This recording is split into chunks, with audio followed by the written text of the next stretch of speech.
319 God's Collaborators. Presence of God, take me, O Lord, and make me worthy of collaborating with you in the work of extending your kingdom. Meditation 1. St. Paul, speaking of the work of the apostolate, says that Summus Adjuntors 1 Cor 3, 9. We are God's coadjutors, collaborators with Him. The apostolate, therefore, is not merely a personal activity, the more or less praiseworthy result of our own resources and initiatives, nor is it an activity which we can carry on according to our own ideas, and much less by our own powers.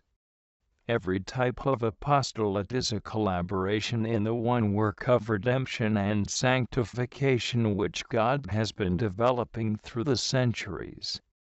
No one but God, who is sanctity itself, the creator and source of all grace, has the power to redeem and sanctify.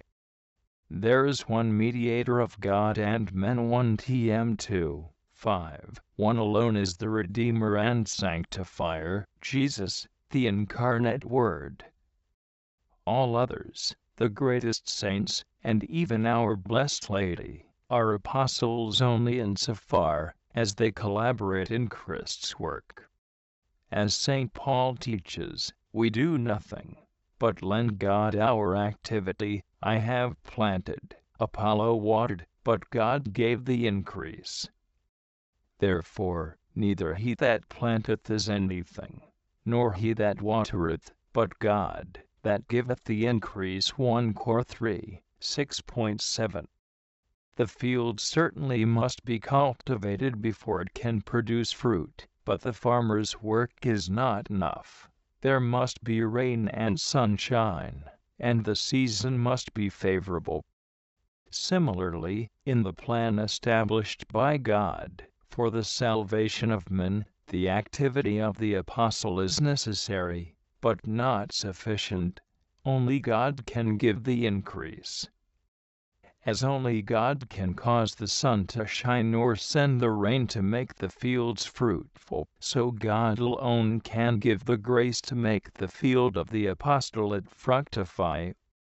St. Paul was so thoroughly convinced of this fact, that, when speaking to the Corinthians, he exclaimed, Die agricultura estis, det edificatio estis ibid. 3, 9. You are God's husbandry, you are God's building. And although he was the first to bring them to the faith, he does not say, You are my children, you are my field, but you are God's field, you are God's building. The apostolate is not a human, but a divine work, to which man lends his collaboration, as a humble instrument. 2. If the apostle is God's instrument, he is not, however, a material one such as a pen in a writer's hand. He is a living, personal instrument endowed with intellect and will. Therefore, he should put these powers at the service of the divine artist, trying to harmonize, or better, to synchronize his way of thinking, willing, and acting with the divine way, that is to say, with the divine order and will. Each one of us will be an apostle in the measure in which we are docile instruments in God's hands, ready to be used as He wishes.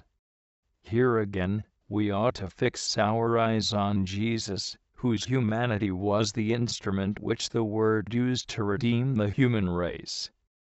The humanity of Jesus possesses no personality of its own. His will, intellect, affections, and body are instruments of the Word, which he used with the most complete freedom, and by which he accomplished his work of love for the salvation of men.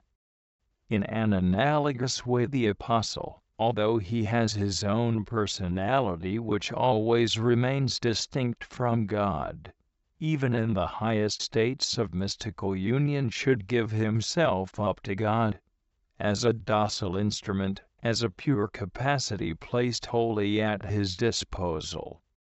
The apostle should freely offer to God all he has received from him, his intellect and will, his natural and supernatural gifts for him, to use as he pleases for the extension of his kingdom. It matters little whether God employs him in great and brilliant works, or in humble, hidden ones, whether he uses him to preach his word publicly, or to enlighten souls privately, whether he engages him in intense activity, or immolates him in prayer and silence, provided his whole life and all his strength be spent in the service of souls.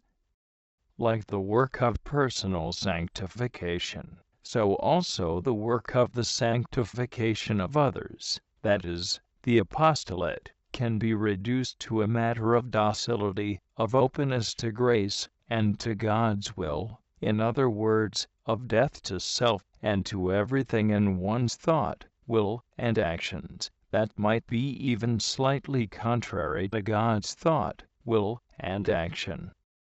Colloquy. O my God, I know that you have no need of anyone to accomplish your work, but just as you permit a clever gardener to cultivate rare and delicate plants, providing him with the necessary skill to accomplish it, so you wish to be helped in the divine cultivation of souls. Oh, how many souls might attain great sanctity, if only they were directed aright from the start. My God, the greatest honor you can do a soul is not to give it much, but to ask much of it. Therefore, when you make me suffer for the salvation of souls, you are treating me like one of your privileged friends. Was it not by suffering and dying that you redeemed the world? O Jesus, I aspire to the happiness of sacrificing my life for you, but I know that martyrdom of the heart is no less fruitful than the shedding of one's blood, and even now this martyrdom is mine. How beautiful, O Lord, is the part you have reserved for me, a part worthy of an apostle. Lord, I desire to work with you for the salvation of souls.